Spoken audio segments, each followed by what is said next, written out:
Muy buenas noches para todos y bienvenidos a tu casa de restauración familiar, tu casa en Carolina, la iglesia más bella.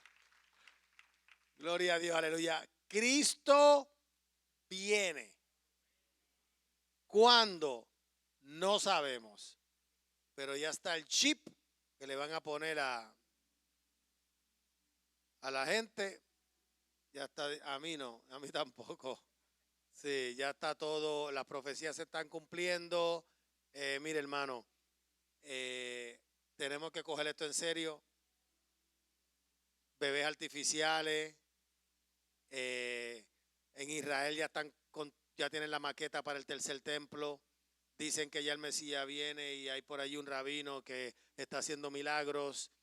Guerras.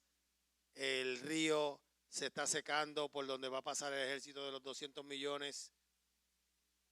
Se van a levantar contra Israel. Eso no lo despinta nadie. La pregunta es, ¿cuándo?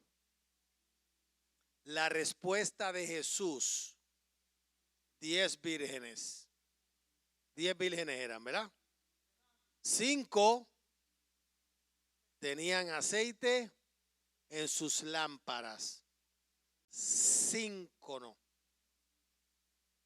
Mi oración es que seamos como las primeras 5, porque no sabemos el día, no sabemos la hora, pero de cierto, Cristo viene por su iglesia.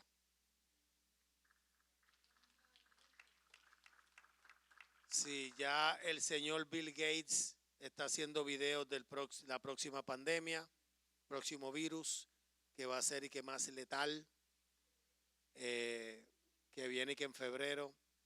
Mire, hermano, créale a Dios, créale a la Biblia, no le crea más nadie. Nosotros declaramos cuando llegó el coronavirus en el 2019 que no había nada que lamentar en esta iglesia, no se iba a morir nadie, lo declaramos, ¿cierto? ¿Se acuerdan? Hicimos un acto profético de simular poner la sangre de Cristo en el dintel de esa puerta y aquí nadie murió de COVID, nadie. A muchas personas le dio, ninguna pasó por intensivo, ninguna la tuvieron que entubar. Así que créale a Dios que Dios lo va a guardar. ¿Alguien cree conmigo? Dios lo va a guardar. Sí. Yo declaré hace muchos años que la enfermedad que caiga dentro de mi cuerpo se muere. El cáncer cayó dentro de mi cuerpo y se murió. Literal se murió, desapareció. Esa es mi fe. Eso es lo que yo creo. Yo he leído la Biblia, he creído lo que la Biblia dice, he tomado esa promesa para mí. Y esto es bien individual. Yo oro por los enfermos. Yo no sé si Dios lo va a sanar o si Dios no lo va a sanar. Yo oro para que Dios lo sane. ¿Por qué algunos son sanados? ¿Por qué otros no? Nunca sabré esa respuesta hasta que llegue al cielo. Seguimos con el tabernáculo, morada de Dios. Y hoy nos toca el altar de oro. Y eso está en Éxodo 30, los primeros 10 versículos. Que dice así. Harás asimismo un altar para quemar el incienso. De madera de acacia lo harás. Su longitud será de 1 codo y su anchura de 1 codo. Será cuadrado y su altura de 2 codos y sus cuernos serán parte del mismo. Lo cubrirás de oro puro, su cubierta, sus paredes en derredor y sus cuernos. Y le harás un derredor, una cornisa en derredor, una cornisa de oro. Le harás también 2 anillos de oro debajo de su cornisa, a sus 2 esquinas, a ambos lados suyos, para meter las varas con que será llevado. Harás las varas de madera de acacia y las cubrirás de oro, y lo pondrás delante del velo que está junto al arca del testimonio, delante del propiciatorio que está sobre el testimonio, donde me encontraré contigo. Y Aarón quemará incienso aromático sobre él. Cada mañana cuando aliste las lámparas lo quemará. Y cuando Aarón encienda las lámparas al anochecer, quemará el incienso, rito perpetuo delante de Jehová por vuestras generaciones. No ofreceréis sobre él incienso extraño, ni holocausto, ni ofrenda, ni tampoco derramaréis sobre él libación. Y sobre sus cuernos hará Aarón expiación una vez en el año con la sangre del sacrificio por el pecado para expiación. Una vez en el año hará expiación sobre él por vuestras generaciones. Será muy santo a Jehová. El altar de oro era de dimensiones mucho más reducidas que el altar de bronce. O sea, un codo de ancho, un codo de largo, cuadrado, y 2 codos de alto. Era de madera de acacia, cubierta de oro puro, y nos habla esencialmente de Cristo, ubicado frente al velo. Está legítimamente ligado al arca y al propiciatorio.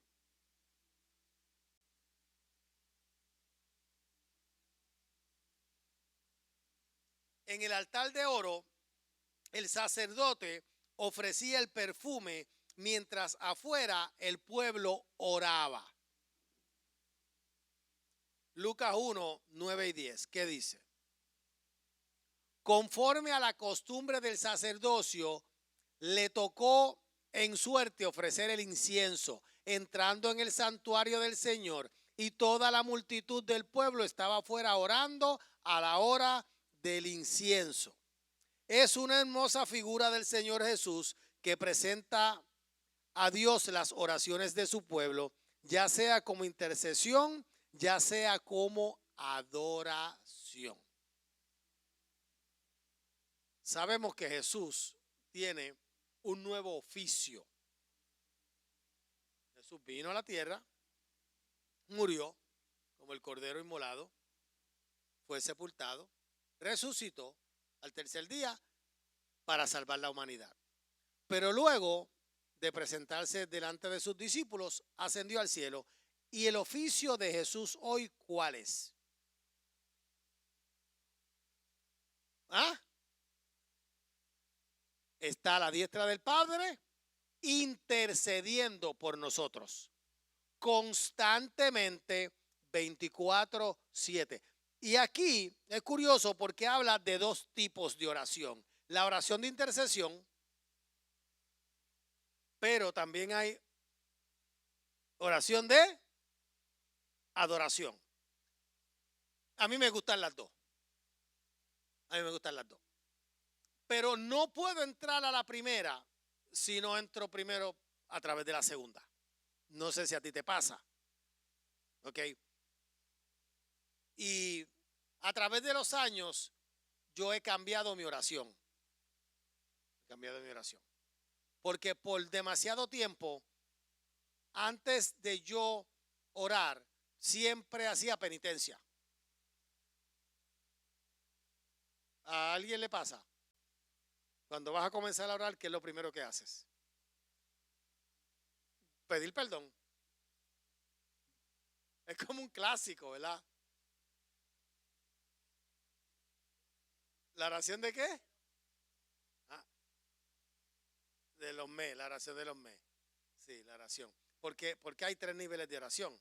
Esa es la de los babies. Bendíceme, perdóname, ayúdame. Pero luego hay una oración que lo que busca es dirección de Dios. Que se haga tu voluntad. Y la tercera, que es la que muchos de ustedes ya se metieron ahí hace mucho tiempo, es la intercesión, que es olvídate de mí. Yo voy aquí a interceder por otros. Para mí es como crucial la oración de adoración. Ahora, no sé si a ti te hace sentido. No sé si a ti te hace sentido. Pero por muchos años yo siempre pedí perdón para poder adorar. Ahora yo adoro para poder pedir perdón.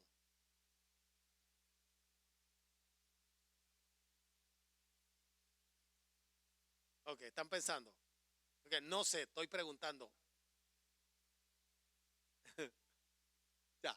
Los discípulos le pidieron al Señor que les enseñara a orar.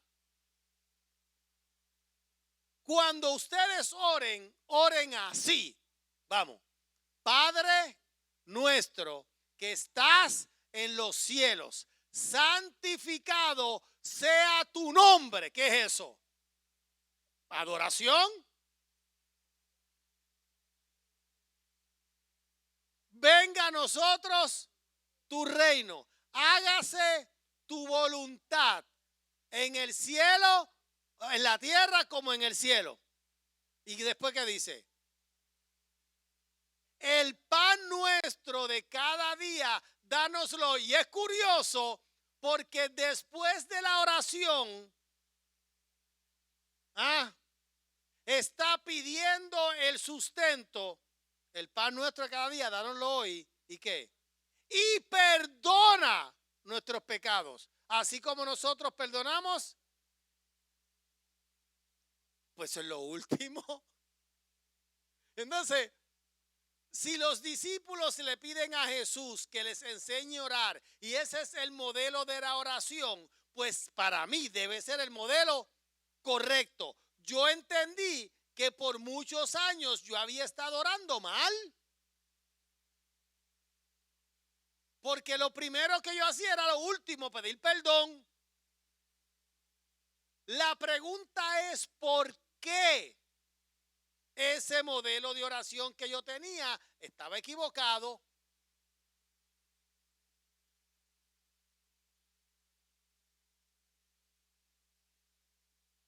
¿Me enseñaron mal? Lo que pasa es que el Padre Nuestro es para redimidos. Él le está hablando a discípulos que ya están limpios. Cuando Jesús le lavó los pies a los discípulos, Pedro dijo, a mí no me vas a lavar los pies. Y Jesús le dijo, si no te lavo los pies, tú no tienes parte conmigo en el reino. Y Pedro le dijo, pues báñame completo. Y él dijo, no, porque los que están limpios no necesitan ser limpiados y ustedes están limpios por la palabra. Esa fue la conversación de Jesús con Pedro. Lo que significa que nosotros partir desde la posición de suciedad es incorrecto. Y no logramos entender cuál es la posición de los redimidos. Y la posición de los redimidos es la posición de gente que han sido limpiada por la sangre. Y estamos acostumbrados a hacer la oración que hacíamos cuando estábamos en el mundo. Ok, no sé si lo que te dice, ¿qué hace sentido? Ok, no es hasta que cambiamos nuestra manera de pensar. ¿Por qué tú crees que Pablo dice renovando vuestro entendimiento? Pero venimos a la iglesia año tras año tras año y no recibimos la revelación de los redimidos. La revelación de los redimidos es la relación que tenemos con Cristo después de su muerte y su resurrección, no antes.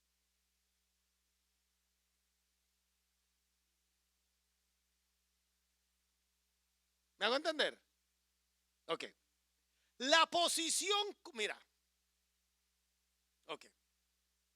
Nosotros ya estamos sentados juntamente con Él en los lugares celestiales. No se supone que la oración de los cristianos sea pedir.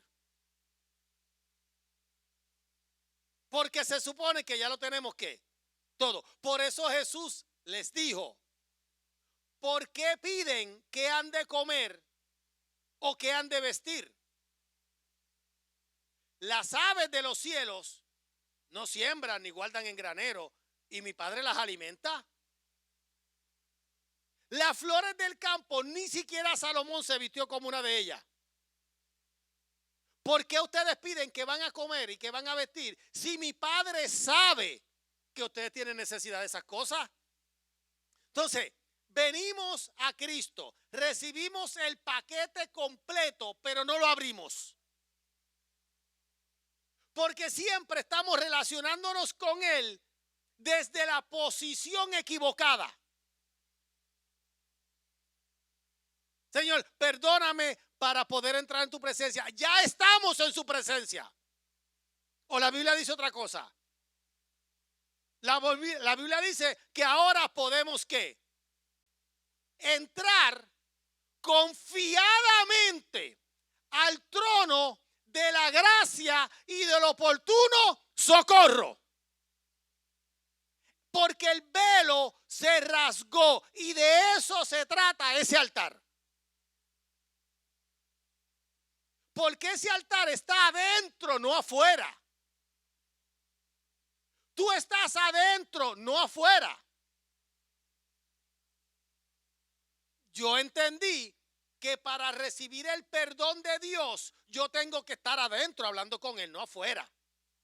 Pues cuando yo voy en oración, lo primero que yo hago es la oración de adoración. Y cuando yo entro en adoración, ¿cómo estoy? Porque Él no me está viendo a mí, Él no está viendo a Adán. Él está viendo a Cristo. Entonces, mira, yo quisiera que un día Dios nos diera una revelación. Que pudiéramos mirar por sus ojos. Un instante. Yo tuve esa revelación. Por gracia. Mi esposa y yo le fuimos a ministrar a un amigo de nosotros. Y yo tuve una revelación. Cuando yo vi a Jesús, yo miré sus ojos y yo supe lo que Jesús estaba pensando. Y Jesús, en la única persona de los 8 billones de seres humanos que hay en la tierra, en el único que pensaba era en mí. Pero me doy cuenta que el que está al lado mío comienza a gritar lo mismo. Cuando tú piensas en Jesús, Jesús no ve a nadie más, nada más que a ti.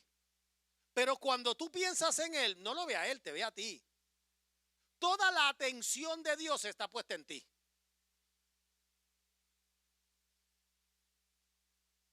Él es hermoso. Pero si no entendemos eso, vamos a ver siempre a Dios como el juez. Que lo que quiere es talarnos. Y nos vamos a ver nosotros como ¿quién?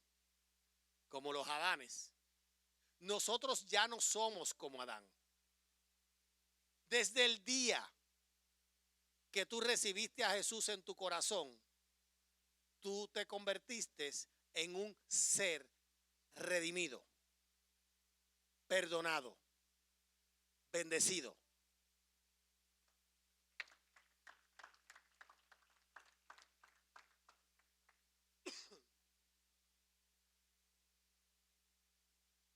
Cuando Dios te ve santo. Pero es que yo no soy santo, pero Jesús sí. Mira, de todos los pasajes de la Biblia que a mí me gustan, que es una lista demasiado larga, hay un pasaje de la Biblia que me transformó la vida. La Biblia dice que los que estamos en Cristo, un espíritu con Él somos. Y eso me cambió. Piensa, no lo tomes livianamente. Recíbelo como rema a tu vida. Los que estamos en Cristo, un espíritu con Él somos. No dos, uno. Entonces, esto te va a volar la cabeza porque es que no queremos entenderlo porque nuestra mente no quiere. Tú y Cristo son uno. Ya lo dice la Biblia. ¿Por qué tú crees que Pablo explica que Jesús primero? Jesús dijo, separados de mí, nada podéis hacer. Y Pablo dijo, ¿quién me separará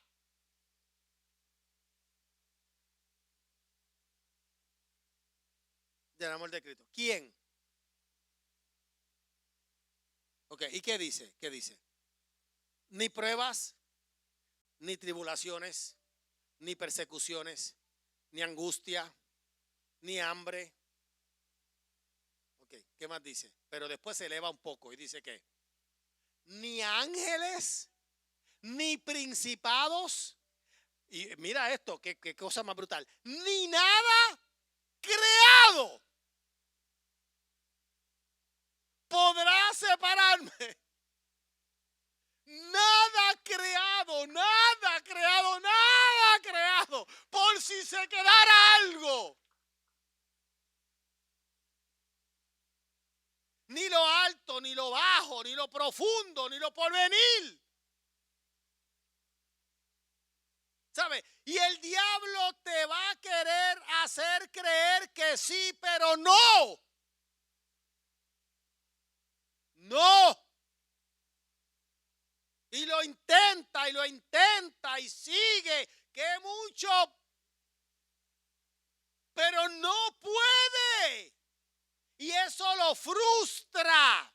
El diablo es un querubín frustrado.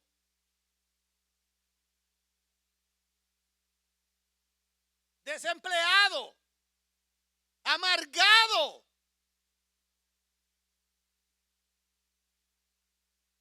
Porque por más que intenta, por más que trata, no logra separarte de él. Porque tú y él, un espíritu son. No puede. Lo único que logra es hacértelo creer. Y te culpas, y te culpas, y te culpas. Deja de culparte. Y te laceras y te castigas y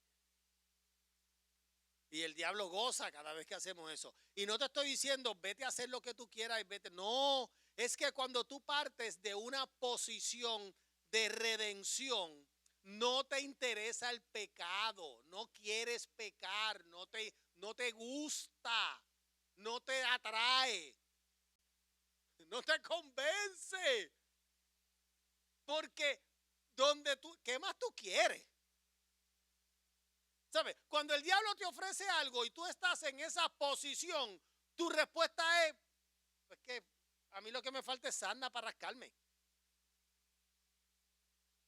¿Qué más yo puedo querer? ¿Sabes? ¿Qué el diablo te puede ofrecer? Que ese fue el problema con Eva. Le dijo, si tú comes eso, lo que pasa es que Dios sabe que tú vas a ser como Él. Mi amor, ya tú eres como Él. Y si Él te logra que tú pienses que no eres como Él, ahí toma ventaja.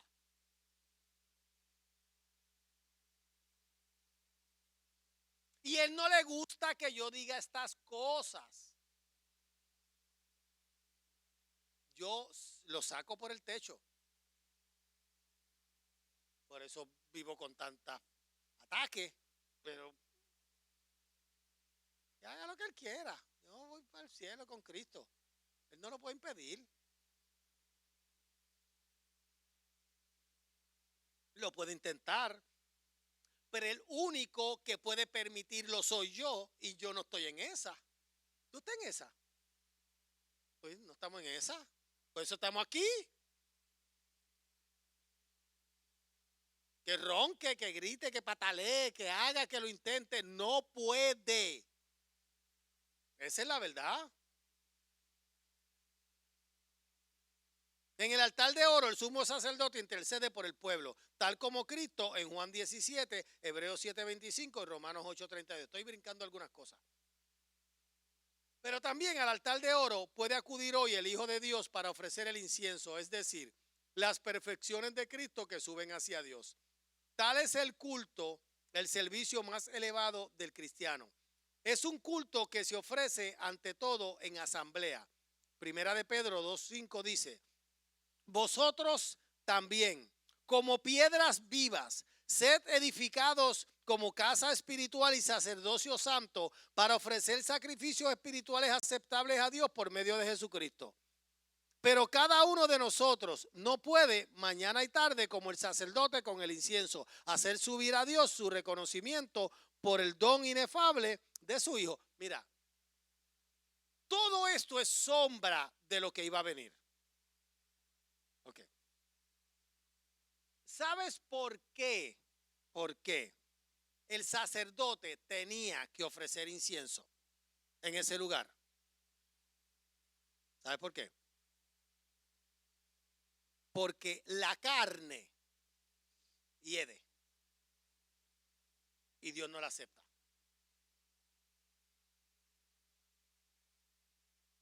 Nuestra humanidad no es santa, corruptible, es mala. La naturaleza pecaminosa del hombre es mala. ¿Sabe? El hombre es capaz de hacer cosas abominables. Yo estaba estudiando el libro de Enoch. Es un libro apócrifo. La Iglesia Católica lo censuró. No lo pusieron en el canon. Pero yo leo Macabeo, yo leo. Yo sé lo que yo puedo leer. Y estoy estudiando el libro de Enoch. Y la generación de Enoch era una cosa horrible. Había gente que comía hasta bebés.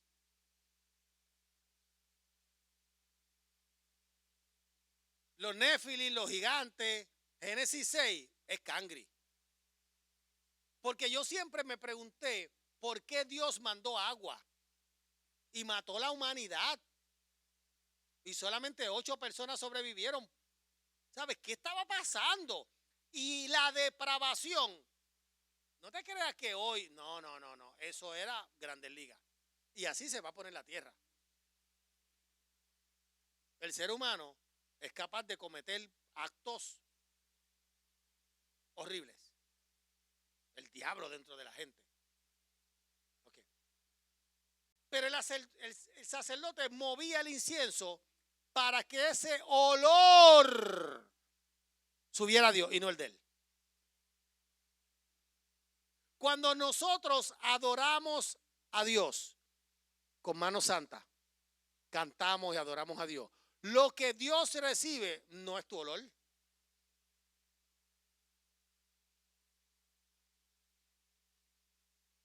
Es el olor de tu adoración, es Cristo puro. Por eso es tan importante adorar. Por eso yo nunca voy a entender cómo la gente viene a la iglesia y se sienta y aquí no está pasando nada. Y viven una vida en su casa sin adoración. Y lo digo no por echármela, pero en casa hay música todo el tiempo. Por eso es que el reggaetón ese conmigo, eso es un no va. No sé, como la juventud cristiana escucha eso, porque eso no adora a Dios. Entonces, nada que adore a Dios a mí me interesa. Y hay alguna música romántica que me gusta y cosas que se puede escuchar, pero esa música que difama, lo corrijo, nada que no adore a Dios, yo escucho. Porque no me interesa.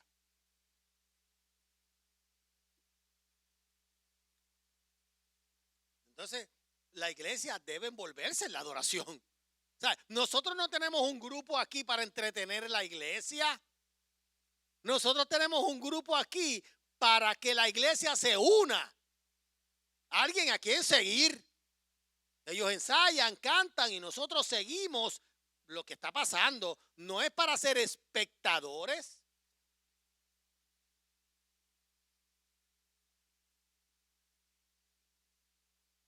El incienso era únicamente para Dios, ni podía ser ofrecido más que en el lugar santo y no debía ser consumido por fuego extraño, sino solamente por el tomado del altar de bronce. Cuán importante que estemos recogidos en el sentimiento de su presencia. Cuando abrimos la palabra, nos acercamos a Dios en oración, o más aún cuando estamos reunidos alrededor del Señor en asamblea. La distracción, los vistazos, las lamentables sonrisas que se intercambian entre silla y silla, incluso durante el culto, son sin exageración una iniquidad en el lugar santo. Nada de la carne debe ser tolerado allí. ¿Y qué decir de la prisa de ciertas personas que antes de finalizar el culto se preparan para salir? Mire, hermano, hay un letrero detrás del camarógrafo prendido que dice on air. Eso es de Dios. Porque desde que pusieron ese letrero allá, cuando yo miro algunas cosas, yo miro el letrero. Porque si no, yo no podría. Con las cosas que pasan en un culto, cuando se está predicando. Mire, cuando yo estoy predicando o cualquiera que esté predicando aquí, Dios está hablando a través de esa persona. Es sencillo. ¿Sabes quiénes son los más? Y esto me perdonan, pero es mi opinión. ¿Sabes quiénes son la gente más irreverente en la iglesia? Los adoradores. Esa gente es tan cangri. Esa gente se bajan de ahí y es una cosa increíble lo que hacen.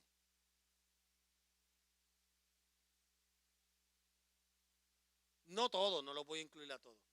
No los voy a incluir a todos porque sería injusto. Pero un buen número de ellos, demasiados de ellos. Es increíble. Que son los primeros que deberían entender.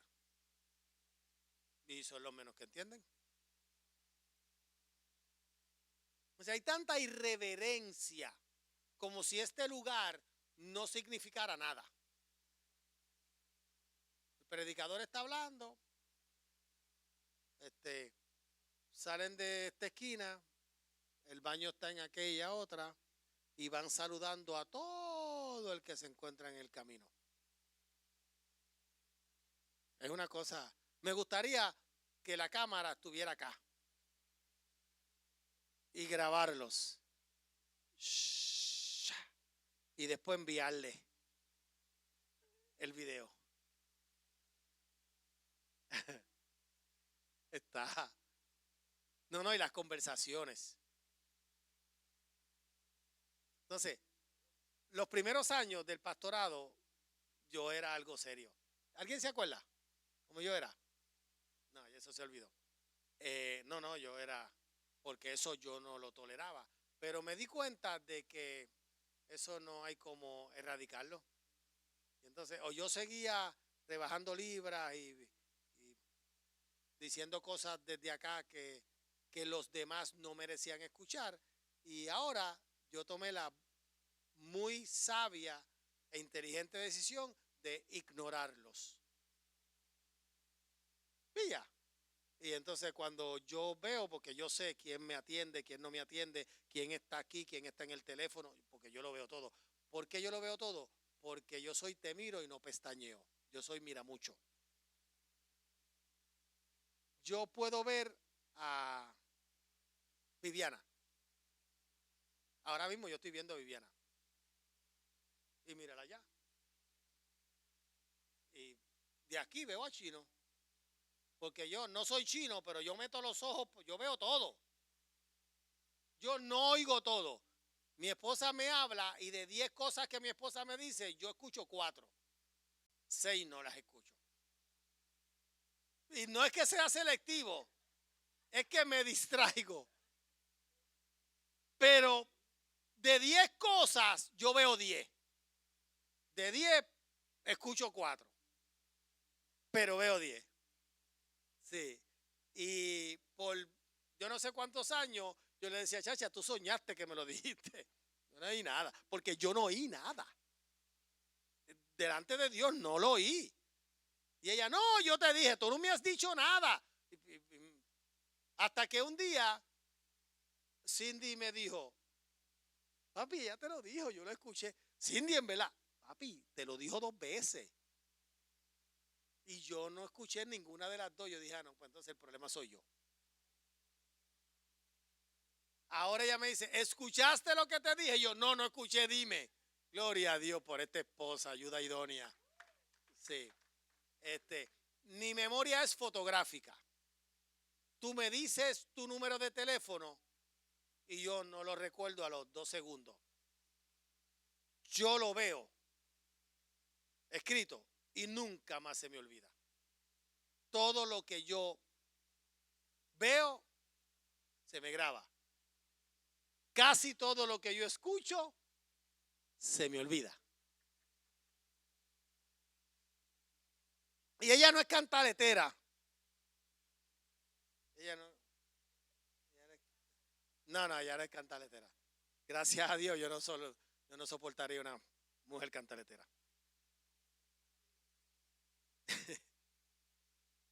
¿Qué dice el Salmo 45:11? Ya estamos terminando.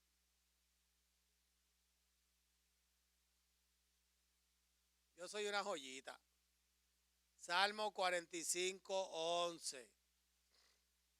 Y deseará el rey tu hermosura, e inclínate a él porque él es tu Señor.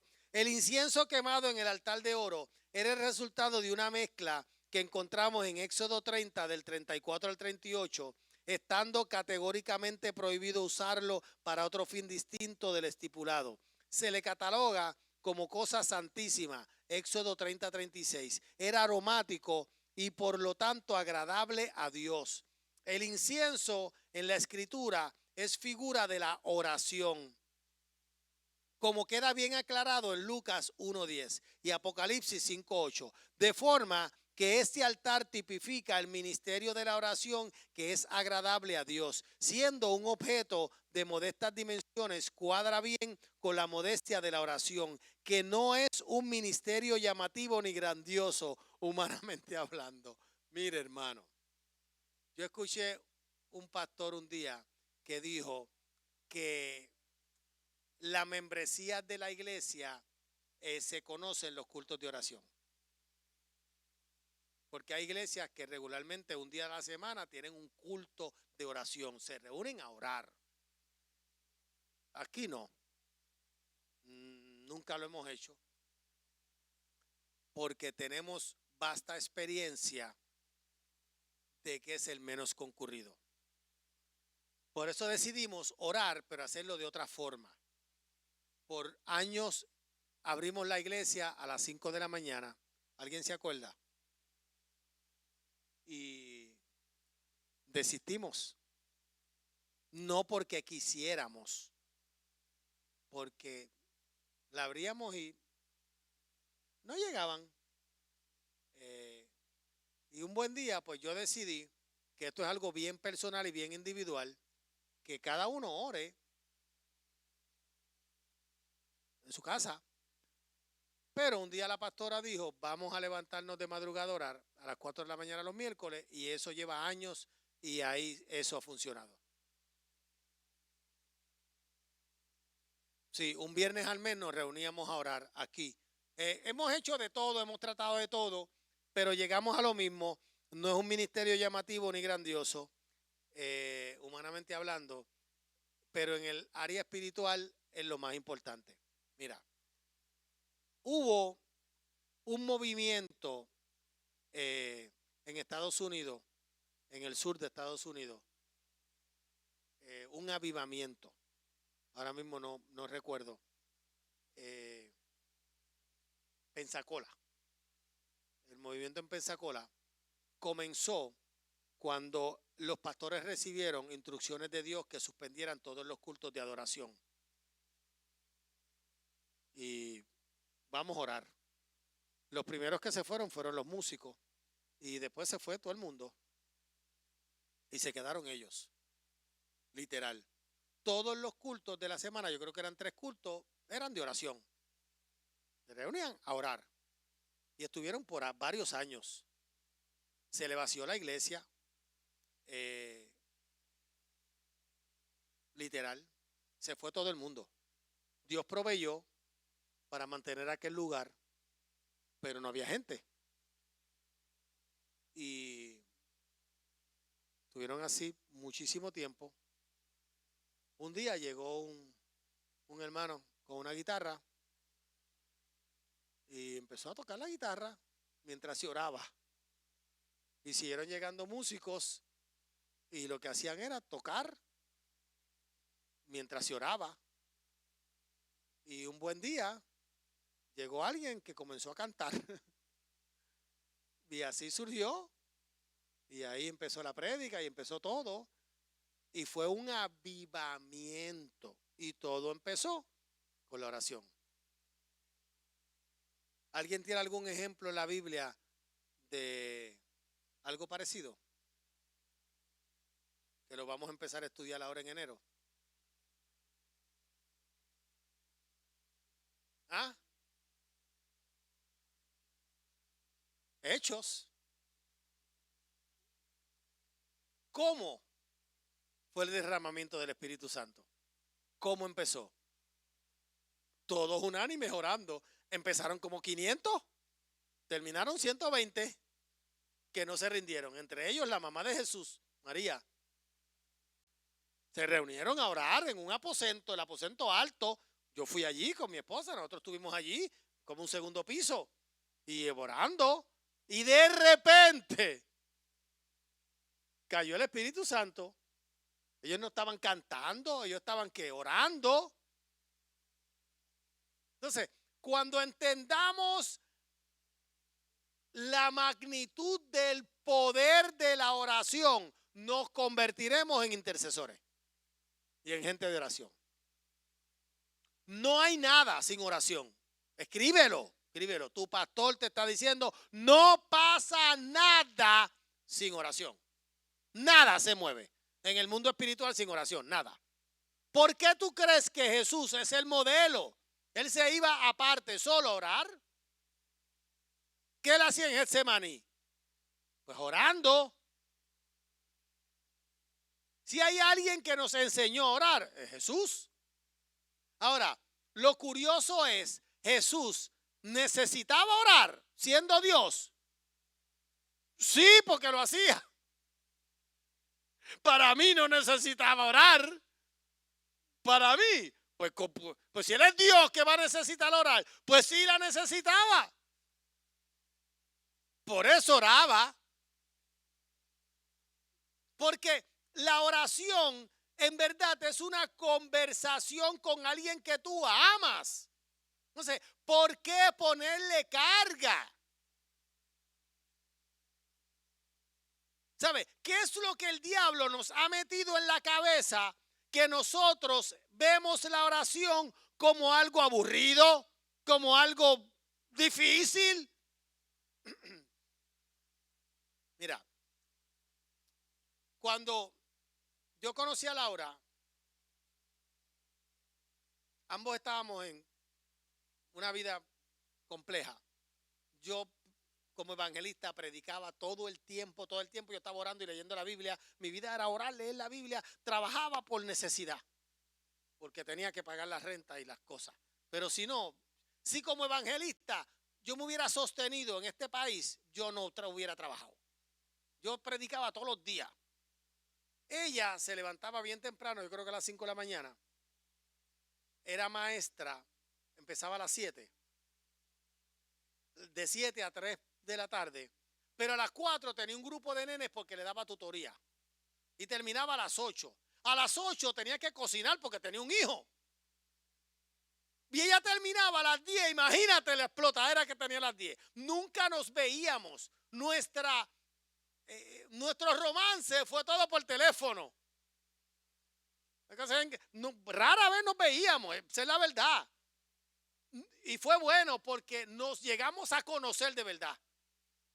Hablábamos. Yo me acuerdo que la primera vez que nosotros hablamos, ella faltó al trabajo. Porque hablamos hasta las 6 de la mañana.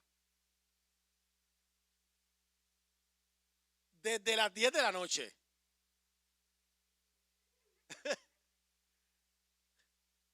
Ella no me creyó ni 3 pepinos. De todo lo que yo le dije bien claro lo que yo quería. Yo no estoy para perder el tiempo. Yo no estoy por una relación para probar. Yo soy así, así, así, así. Y lo que espero es esto, esto, esto, esto. Y si esto funciona, yo voy a hacer esto y esto y lo otro. Y ella decía, too good to be truth. O este tipo es un baboso. O esto es demasiado bueno. Y todo lo que yo le prometí aquel día, todo se lo he cumplido. Hasta el día de hoy.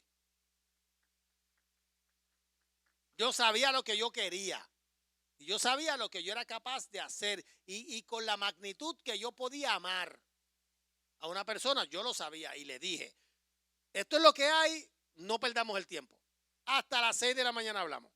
Cuando tú piensas en la oración, mira, el día que yo me convertí, yo llegué a mi casa, me acuerdo, como a las 11 de la noche de ese culto.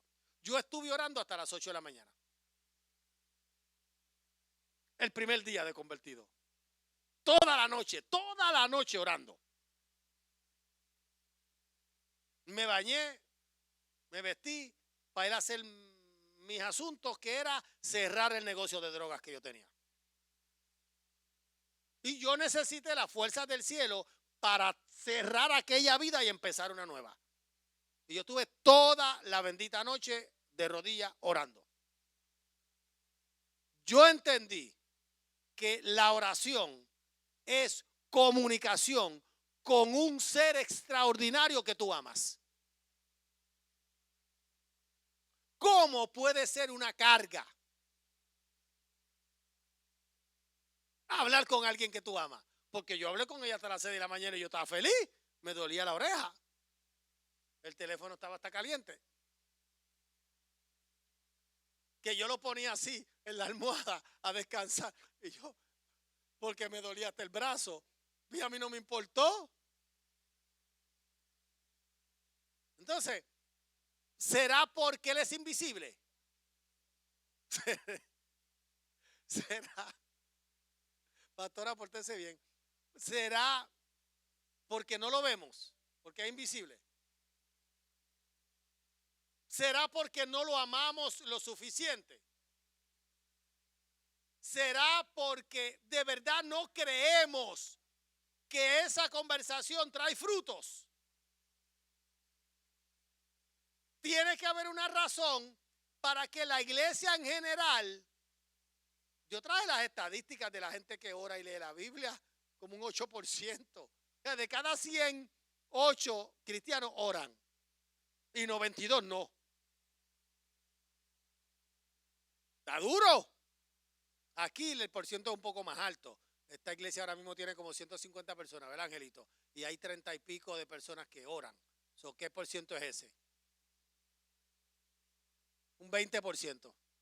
Aquí en vez de un 8, como un 20% de la gente. Porque los que se levantan a las 4 de la mañana a orar, yo estoy seguro que oran durante el día, otros días. Y a lo mejor hay otras personas que sí oran, pero no se levantan. Así que vamos a poner que a lo mejor un 30% de esta iglesia ora. Eso es súper.